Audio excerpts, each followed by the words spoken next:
जिन्होंने देश की रक्षा के लिए, आंतरिक सुरक्षा के लिए, बाहरी रक्षा के लिए अपने जीवन की आहुति लगा दी, प्राणों की आहुति लगा दी और देश के लिए शहीद हुए हैं।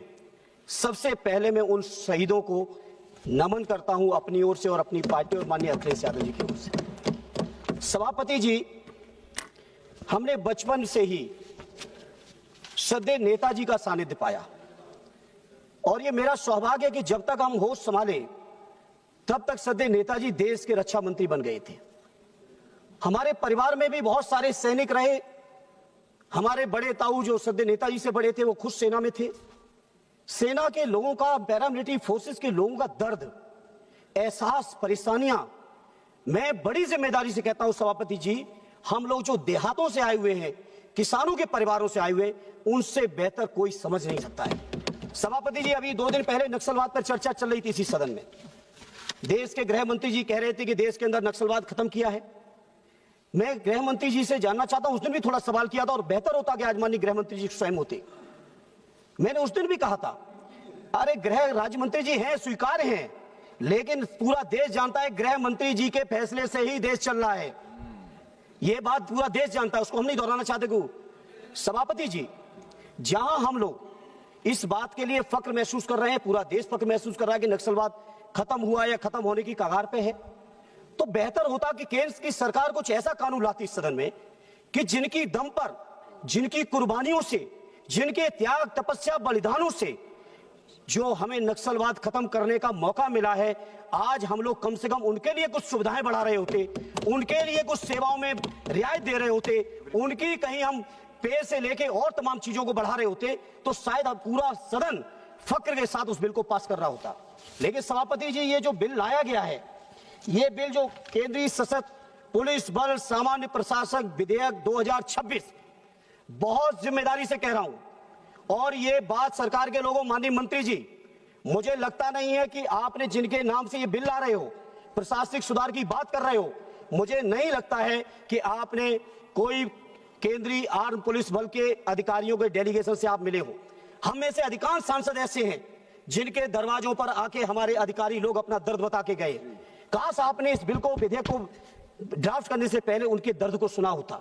सभापति जी, अभी हमारे मीना जी कह रहे थे, हम लंबा नहीं दोहराएंगे उसको, आखिर क्या कारण है कि हमारे केंद्रीय पुलिस फोर्स के लोगों को उच्च न्यायालय, सर्वोच्च न्यायालय जीतते हुए फिर सर्वोच्च न्यायालय में भी सरकार को चैन नहीं पड़ा, उसके बाद रिव्यू पिटीशन में चले गए, रिव्यू पिटीशन भी हार गए, तो विधेयक ले आए और विधेयक में क्या कहा कि हम सुधार करने जा रहे हैं।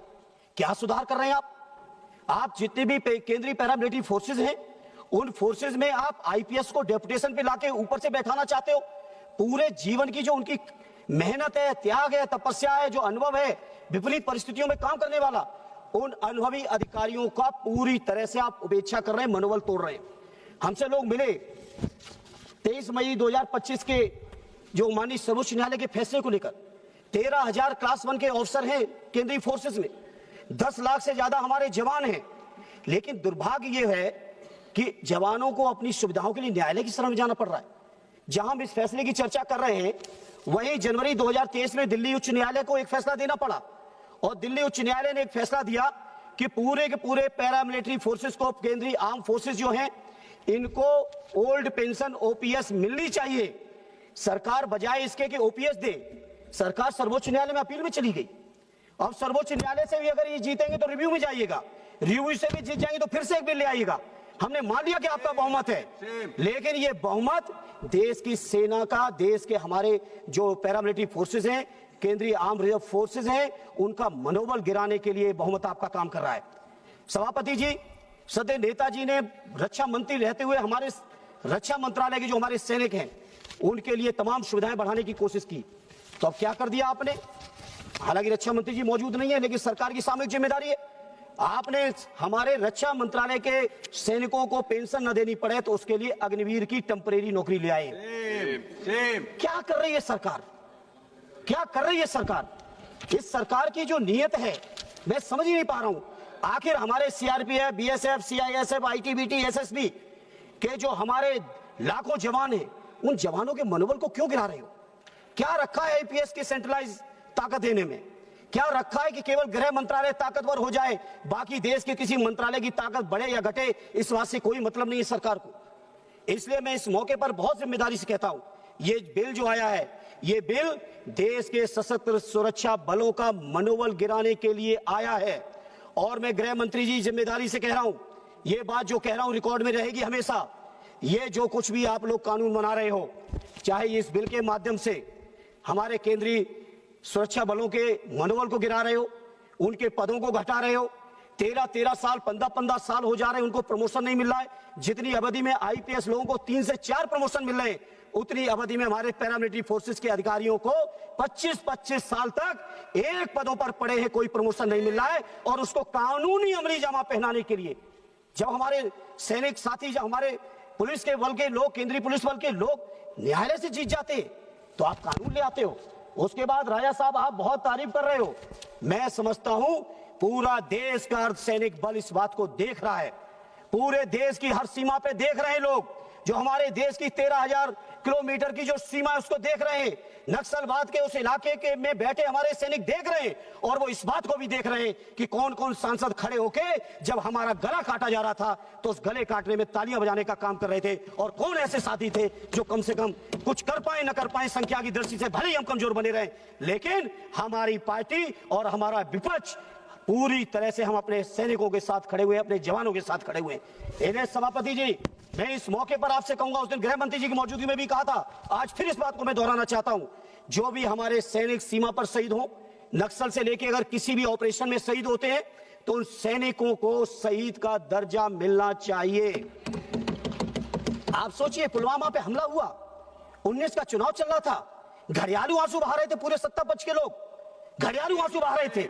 और उस घटना के बाद, सैनिकों की शहादत के बाद, बता दो एक भी आपने किसी सैनिक की कोई भी चीजों को बढ़ाने का काम किया हो?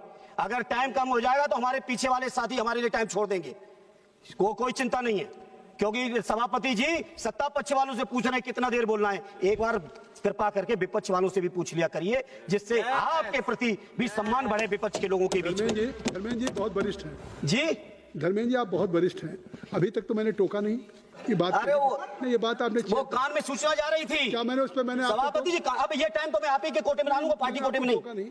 इसलिए सभापति जी, जैसे पुलवामा की घटना हुई, दंतेवाड़ा की हुई, और ऐसी एक घटना नहीं, चूंकि आप समय कम देंगे, लेकिन घटना दर घटनाओं का व्यापक हमारे पास पूरा डिटेल है कि कैसे कैसे हमारे सैनिकों ने शहादत दी है। उन शहादत वाले सैनिकों को अगर हम फोर्स वाइज बात करेंगे सभापति जी, तो सीआरपीएफ के अब तक 2200 से ज्यादा जवान और उनके अधिकारियों ने शहादत दे दी है। बीएसएफ के 1900 से ज्यादा जवान और उनके अधिकारियों ने शहादत दी। आईटीबीपी के 600 से ज्यादा जवान उनके अधिकारियों ने शहादत दी। एसएसबी के और सीआईएसएफ के सैकड़ों जवानों ने शहादत दी। हमारे संसद भवन की रक्षा करने में शहादत दी, हमारे देश की सीमा की शहादत दी। लेकिन उस शहादत देने वालों को आगे क्या दे रहे हो? उनके परिवार के लोग, हम में से अधिकांश लोग जाते हैं, जब कोई सैनिक खत्म होता है, जब जाते हैं, सदैव नेताजी का बनाया हुआ कानून था कि हर सैनिक की डेड बॉडी सम्मान के साथ, राष्ट्रीय सम्मान के साथ गांव के अंदर उसके पैतृक स्थान पर उसकी अंत्येष्टि होती है। जब हम लोग जाते हैं, परिवारों के लोग चिपक के रोते हैं और कहते हैं कि कम से कम हमारे परिवार का जवान शहीद हुआ है, इसको एक शहीद का दर्जा दे दो। वो शहीद का भी दर्जा देने में आपकी सरकार कंजूसी पे कंजूसी, छोटा मन से छोटा मन करते चले जा रहे हैं। और वहीं किसी अगर उद्योगपति को जरा भी सुविधा चाहिए है तो 16.5 लाख करोड़ आपने माफ कर दिए, लेकिन हमारे सैनिकों की शहादत के सम्मान के लिए आपके पास फंड नहीं है, आपके पास पैसा नहीं है। इसलिए मैं बहुत जिम्मेदारी से कह रहा हूं, हाजिर मीना जी ने, कांग्रेस के हमारे साथी ने कहा है, मैं उनके साथ अपने को जोड़ते हुए कह रहा हूं, इस बिल पर बहुत गंभीर चिंतन मंथन होना चाहिए। जितने इसके स्टेक होल्डर्स हैं, जितने पैरामिलिट्री के हमारे अधिकारी हैं, हमारे कर्मचारी हैं, उनकी राय मशवरा आनी चाहिए और इस बिल को जेपीसी में जाना चाहिए। साथ ही साथ एक आधा मिनट लेंगे, ज्यादा नहीं लेंगे, साथ ही साथ इस बिल को जेपीसी में भेज के इसको व्यापक चर्चा का मौका दीजिए। हमारे सैनिकों की सुनिए, हमारे पुलिस के जवानों की सुनिए, उनके अधिकारियों की सुनिए। और 2 काम जो मैं अपनी पार्टी और माननीय अखिलेश जी की ओर से मांग करता हूं, सरकार के लोगों, अगर जरा भी संवेदनशीलता है, जरा भी सैनिकों के शहादत के लिए आपकी आंखों में आंसू हैं, तो कम से कम 2 फैसले ले लो, लोग याद करेंगे आपको। 2 फैसले ले लो, मेरा सुझाव है। एक फैसला ले लीजिए, चाहे वो हमारे फौज का सैनिक शहीद हो, चाहे हमारे केंद्रीय आर्म पुलिस का नौजवान शहीद हो, सुरक्षा उसका, आप उसको हर हाल में शहीद को शहीद का दर्जा दीजिए। धन्यवाद। दूसरा एक लास्ट सुझाव सभापति जी, कि हर हाल में जिस तरह से हमारे फौज के स्थायी जवानों के लिए ओपीएस लागू है, उस ओपीएस को कृपा करके हमारे इन केंद्रीय आर्म सुरक्षा बलों को भी ओपीएस दे दो। न्यायालय का निर्देश है, न्यायालय के निर्देश के बाद भी अगर आप नहीं करते हो तो ईश्वरी मालिक है। इसलिए मैं अपनी पार्टी की ओर से, अपने नेता आदरणीय अखिलेश यादव जी की ओर से अपने सभी शहीद सैनिकों को एक बार श्रद्धांजलि देते हुए, उनको सलामी देते हुए, उनके त्याग, तपस्या, बलिदान की जो उन्होंने देश के लिए दिया है, उसके प्रति कृतज्ञता ज्ञापित करते हुए इस बिल का पुरजोर विरोध करता हूं और अपील करता हूं, इसको जेपीसी में भेजिए। बहुत बहुत धन्यवाद।